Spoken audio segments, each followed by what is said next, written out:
Acara ini berjalan lancar karena disponsori oleh Ikatan Alumni ITB Chevron, Ikatan Alumni ITB Kepulauan Riau, dan Bimbel Nurul Fikri Pekanbaru.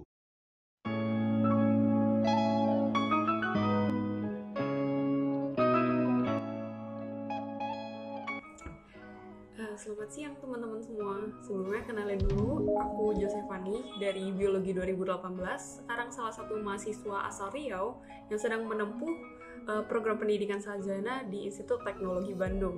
Nah, untuk biologi sendiri ini berada di bawah Fakultas Sekolah Ilmu dan Teknologi Hayati.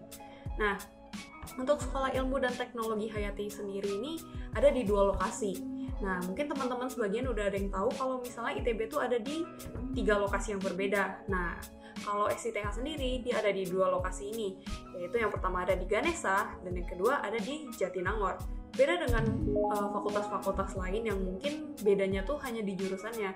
Nah, tapi kalau untuk SITH sendiri, pembagian antara Ganesha dan Jatinangor itu didasarkan kepada rumpun yang berbeda. Nah, kalau untuk yang SITH Ganesha itu adalah SITH untuk program sains, dan untuk yang SITH yang ada di Jatinangor itu adalah SITH yang untuk rumpun rekayasa. Nah, jadi kalau misalnya teman-teman mungkin ada yang pernah baca dan tertarik dengan SITH, untuk SITH yang Ganesha, untuk program sains, kita itu akan bergelar sarjana sains. Nah, sementara kalau misalnya SITHR yang ada di Jatinangor itu akan bergelar sarjana teknik. Gitu. Nah, untuk SITH sendiri itu sebenarnya kita mengampu 6 jurusan yang berbeda. Untuk SITH Sains, kita mengampu jurusan biologi dan juga mikrobiologi. Nah, mikrobiologi yang di ITB itu merupakan satu-satunya jurusan mikrobiologi yang ada di Indonesia. Nah, jurusan ini berbeda dengan mikrobiologi yang ada di luar, karena jurusan mikrobiologi di ITB hanya mikrobiologi, bukan mikrobiologi pertanian, bukan mikrobiologi pangan. Nah, jadi mikrobiologi di ITB itu hanya satu-satunya yang ada di Indonesia. Nah, jurusan untuk SITHR sendiri kita bagi menjadi 4. Yang pertama ada rekayasa hayati, yang kedua ada rekayasa kehutanan, yang ketiga ada rekayasa pertanian, dan yang keempat ada teknologi pasca panen. Nah, jurusan-jurusan yang ada di ITB untuk SITH sendiri semuanya sudah terakreditasi oleh BAN PT. Nah, sementara untuk biologi dan juga mikrobiologi kita sudah mendapat akreditasi internasional dari ASIN, dan juga untuk rekayasa hayati kita dapat akreditasi internasional dari ABET. Nah, apa sih tujuannya ada akreditasi internasional ini? Tujuannya adalah ketika kalau kamu masuk ke SITH dan ketika kamu mau melakukan pertukaran pelajar atau transfer SKS dengan jurusan-jurusan di luar negeri yang juga terakreditasi secara ASIN, itu akan jadi lebih mudah. Nah, exposure internasional yang didapatkan dari akreditasi internasional ini juga akan sangat membantu kamu kalau misalnya kamu mau melanjutkan studi ke S2, ke S3, dan juga membantu kamu untuk mendapatkan berbagai jalan beasiswa di bawah akreditasi internasional ini. Nah, pasti teman-teman bertanya-tanya, sebenarnya apa sih prospek dari SITH sendiri? Kenapa sih SITH tuh harus dipisah nih? Sementara kalau misalnya di universitas lain mungkin kita tahu biologi, mikrobiologi itu akan digabung dengan FMIPA. Nah, kenapa dipisah? Karena mungkin teman-teman belum tahu, ada satu istilah kalau misalnya abad ke-21 ini adalah abad biologi. Kenapa disebut dengan abad biologi? Karena kita mulai bergeser dari yang sistemnya industri yang sifatnya tidak terbarukan, kita mulai menggantikan dengan yang terbarukan. Nah, yang terbarukan ini salah satunya adalah dengan menggunakan biologi. Biologi dianggap sebagai salah satu prospek dan bagaimana organisme hidup itu bisa digunakan dalam kehidupan kita sehari-hari. Nah, itulah mengapa SITH berdiri sebagai satu sekolah sendiri dan tidak digabung dengan fakultas FMIPA. Nah, prospek kerjanya tuh banyak dan sangat luas. Kalau misalnya untuk biologi dan mikrobiologi itu kita banyak yang terkonsentrasi di area medis. Nah, kita banyak yang bekerja di rumah sakit. Alumni-alumni yang saya kenal sendiri itu banyak yang langsung terjun ke rumah sakit, terutama di tengah pandemi seperti ini. Mereka banyak yang bekerja di laboratorium dan bertugas untuk menganalisis hasil PCR yang ada secara real time. Nah, kemudian ada juga di industri pangan. Nah, jadi kalau misalnya teman-teman banyak yang mikir, nanti kalau misalnya aku kerja di ngambil jurusan biologi atau mikrobiologi itu aku nggak bisa kerja di industri itu stigma yang kurang benar, karena pada dasarnya banyak sekali alumni kami yang sekarang bekerja di FMCG dan mereka bekerja sebagai quality control yang mengatur berbagai pasokan pangan di Indonesia. Nah, ada juga yang kerja di industri kosmetik, pertanian, dan kehutanan, bahkan ada yang di area pertambangan dan perminyakan, karena banyak sekali ilmu-ilmu bioremediasi yang memanfaatkan baik tumbuhan, hewan maupun bakteri yang sangat mudah untuk dikultivasi. Nah, itu yang menjadikan SITH ini sangat luas prospek kerjanya. Untuk yang SITHS, untuk SITHR sendiri, karena kamu bekerja sebagai engineering, kamu adalah agen yang akan berperan untuk memodifikasi ini. Modifikasi bagaimana? Nah, itu tergantung ke jurusan kamu lagi. Kalau kamu ngambil rekayasa hayati, automatically kamu akan merekayasa organisme hidup dari skala molekuler sampai skala individu. Tapi kalau misalnya kamu ngambil rekayasa kehutanan atau teknologi pasca panen, yang menjadi prospek kerja kamu di sana adalah ketika kamu ingin merekayasa nih dalam skala besar, apakah itu skala kehutanan atau produksi pangan yang diproduksi setelah panen. Nah, itu yang membedakan antara SITHS dan juga SITHR gitu. Nah, untuk materi yang dipelajari sebenarnya mungkin kalau teman-teman udah tahu, tahun pertama di ITB itu kita pasti melalui yang namanya TPB atau tahap persiapan bersama. Tahap persiapan bersama ini akan kita lalui dengan sekolah dan juga fakultas lain yang ada di ITB, di mana kita melakukan penyamarataan kembali nih untuk matematika, fisika, kimia. Nah, kenapa sih harus dilakukan penyamarataan ini? Nah, karena kita ingin punya standar yang sama gitu. Ketika kita masuk ke ITB, kita punya standar yang sama dan menjadi quality assurance nih. Oh, ternyata lulusan ITB nih, setidaknya kamu harus bisa ini gitu. Makanya itu kenapa kita harus melewati TPB terlebih dahulu. Untuk SITHS, itu kimia akan menjadi salah satu pedoman yang paling penting. Karena ketika kamu masuk ke jurusan, kimia akan kembali digunakan berulang-ulang. Bukan berarti fisika dan kalkulus tidak digunakan, namun kimia menjadi salah satu dasar yang paling banyak digunakan. Nah, berbeda dengan SITHR, karena SITHR bekerja di dalam bidang rekayasa, bekerja di dalam bidang engineering, kamu akan mendapatkan matematika, fisika, dan kimia secara lengkap. Dan tentunya istilahnya kalau di ITB itu istilah matematika, fisika, kimia A. Nah, itu akan menjadi dasar kamu untuk belajar nih di tahap jurusan. Kenapa? Karena di jurusan ketika kamu belajar rekayasa, kamu harus belajar juga sebenarnya industri di dalam pabrik itu sebenarnya ada apa. Sebenarnya bagaimana sebuah reaktornya bekerja. Nah, itu kenapa SITHR nanti ketika jurusan mereka juga akan belajar yang neraca massa dan energi, perpindahan kalor. Nah, namun belajar dalam skala makhluk hidup gitu. Itu yang membedakan SITHR dengan industri-industri yang sifatnya non kehayatian gitu. Nah, kalau misalnya SITHS nih, kalau biologi sama mikrobiologi, nah itu pasti kamu akan belajar, ya pastilah ya kalau biologi, mikrobiologi, anatomi fisiologi hewan, kemudian genetika molekuler.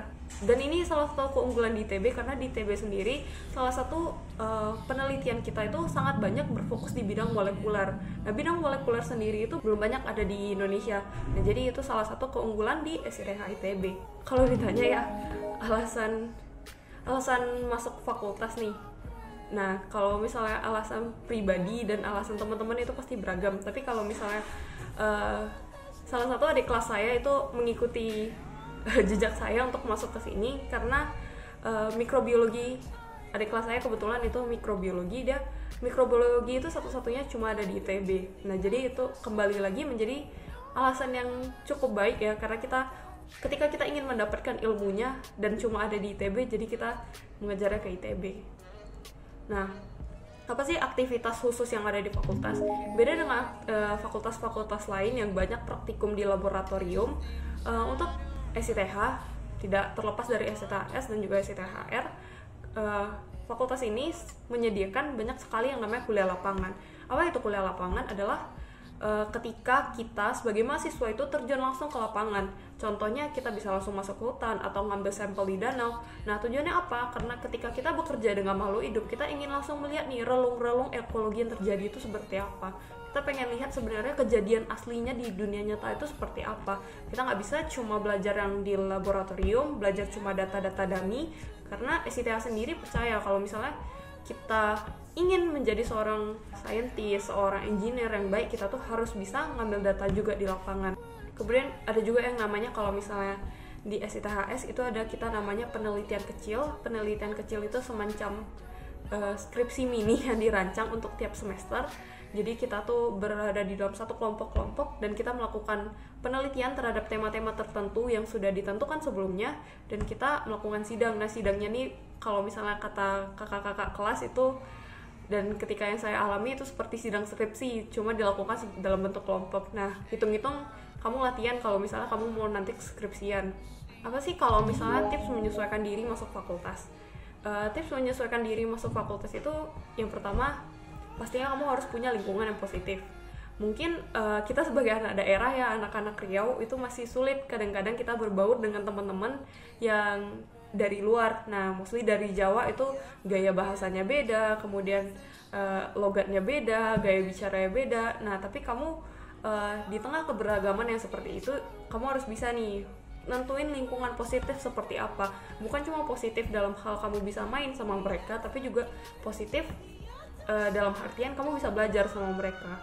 Nah, dari pengalaman pribadi sendiri di SITH itu S ya, karena saya SITHS, dan ketika TPB itu dipisah dengan SITHR, itu tuh banyak kok teman-teman yang harusnya bisa jadi teman-teman kamu, karena susah untuk survive sendirian di ITB. Kamu butuh teman-teman yang bisa support kamu, tidak cuma hanya dalam hal moral, tapi juga support kamu di pelajaran. Jadi kamu nggak ditinggalin kalau misalnya ada PR, ada kuis, itu kamu harus punya teman-teman. Nah, yang kedua, untuk SITHS ya terutama, karena aku SITHS jadi lebih banyak taunya SITHS. Untuk matkul dasar seperti biologi, kimia itu tidak boleh kamu lupakan, dan kamu harus mencicil belajarnya. Gak bisa belajar yang sistemnya kebut semalam. Nah, itu tuh karena materinya sangat banyak dan kita tuh SKS-nya besar. Ketika SKS-nya besar berarti waktu yang harus kamu sediakan untuk belajar di mata kuliah itu tuh harus lebih banyak.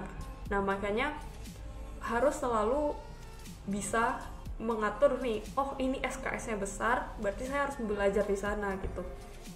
Nah, dan juga ketika masuk ke jurusan, mungkin teman-teman aku sendiri banyak yang kaget. Kagetnya gimana? Kaget karena oh ternyata jurusan banyak laporannya nih. Laporannya ada yang ketik, ada yang tulis tangan, dan itu tuh beragam tergantung kepada mata kuliahnya. Ketika kamu ketemu yang begitu, kamu nggak boleh kaget dan harus siap. Artinya harus dicicil setiap hari. Ketika ada waktu kosong itu dicicil, karena kalau enggak ya kita takutnya akan begadang dalam artian oh tugasnya banyak belum selesai. Nah, jadi kamu harus begadang gitu. Nah, lebih baik itu adalah harus dicicil. Kemudian yang keempat, karena kita rumpunnya sains dan juga rekayasa, itu kalau bisa kemampuan speaking, kemudian kemampuan listening, reading, kemudian writing itu dalam bahasa Inggris harus lebih komprehensif, karena hampir semua textbooks yang ada di Indonesia itu tuh masih beredar dalam bentuk bahasa Inggris. Sulit sekali menemukan textbooks yang sudah diterjemahkan ke dalam bahasa Indonesia. Jadi kamu harus mulai terbiasa dengan bahasa Inggris. Nah, yang kelima, ini yang dasar penting, dan ini dituliskan oleh beberapa adik kelas saya. Dia nulis kalau misalnya kenali cara untuk melepas stres, karena di ITB itu sangat sulit ketika kamu tidak tahu cara melepas stres. Tapi ketika kamu tahu apa yang harus kamu lakukan untuk melepas stres, itu semuanya jadi lebih mudah gitu. Kalau ditanya siapa aja sih sebenarnya alumni dari SITH ITB yang dia tuh sudah notabene punya dampak besar nih di bidang kehayatian di Indonesia, nah mungkin ada beberapa nama. Yang pertama itu Pak Joko Iskandar. Kalau teman-teman pernah baca nih, kalau misalnya di Reptil, di Katak, nah itu tuh mungkin ada beberapa yang nama spesiesnya tuh Iskandarnensis. Nah, Iskandarnensis ini diambil dari nama belakang Pak Joko Iskandar. Pak Joko Iskandar sendiri merupakan salah satu peneliti dari SITH SITB yang sudah diakui secara Indonesia dan juga internasional. Beliau sendiri banyak menemukan berbagai jenis spesies yang belum pernah ditemukan sebelumnya. Nah, yang kedua itu ada dari sektor wirausaha, namanya Kak Gibran. Nah, Kak Gibran ini banyak bekerja dia menciptakan sebuah company di mana company tersebut dapat menghitung nih sebenarnya pakan ikannya berapa sih yang harus kita kasih. Nah, berapa sih jumlah yang harus kita berikan. Nah, itu tuh dihitung dari body mass si ikan, kemudian sektor abiotiknya, nah, dan bagaimana kolamnya. Nah, automatically karena besar pakan yang harus diberikan itu semakin terstruktur, nah jadi akan semakin efektif. Nah, jadi itu akan sangat mengurangi biaya yang harus dikeluarkan dari peternak-peternak ikan gitu. Nah, apa sih keunikan-keunikan yang ada di SITH? Untuk SITH sendiri itu kita merupakan fakultas kedua yang paling banyak jumlah ceweknya. Nah, setelah sekolah farmasi tentunya. Nah, jadi kita sering banget nih dibilang sama sekolah farmasi itu kita tuh asrama cewek. Karena istilahnya kayak kita tuh TPB sering banget bareng sama mereka. Jadi kita sering digabung kelasnya dengan sekolah farmasi. Jadi istilahnya kalau keluar dari kelas tuh isinya cewek semua gitu. Nah, sementara kalau SITHR sendiri itu tuh biasanya lebih seimbang antara yang laki-laki dan juga yang perempuan. Nah, mungkin ada sedikit informasi tambahan nih. Di SITH sendiri kita dibagi menjadi 8 kelompok keilmuan. Kelompok keilmuan ini adalah kelompok keilmuan ketika kamu akan melakukan skripsi atau tugas penelitian akhir, sebenarnya kamu pengen mengarah kemana sih? 8 kelompok keilmuan ini adalah yang pertama, agroteknologi dan teknologi bioproduk. Yang kedua, ada bioteknologi mikroba. Yang ketiga, ekologi. Nah, yang keempat, fisiologi perkembangan hewan dan sains biomedika. Yang kelima, genetika biologi molekuler. Yang keenam, manajemen sumber daya hayati. Ketujuh, sains dan bioteknologi tumbuhan. Dan yang kedelapan itu ada teknologi kehutanan. Nah, jadi tujuan dari adanya lebih banyak kakak-kakak ini akan membantu kamu nih. Sebenarnya kamu ingin fokus kemana dengan begitu berluasnya range di bidang kehayatian yang bisa kamu pelajari. Nah, untuk kamu yang ingin tahu lebih banyak nih tentang apa sih ITB, apa aja sih fakultas-fakultasnya. Nah, jangan lupa nantikan konten menarik ITB JTR 2021 dengan mengunjungi laman media sosial yang ada. Nah, ada di Instagram dan juga nanti ada berbagai challenge menarik dan jangan lupa diikuti. See you teman-teman.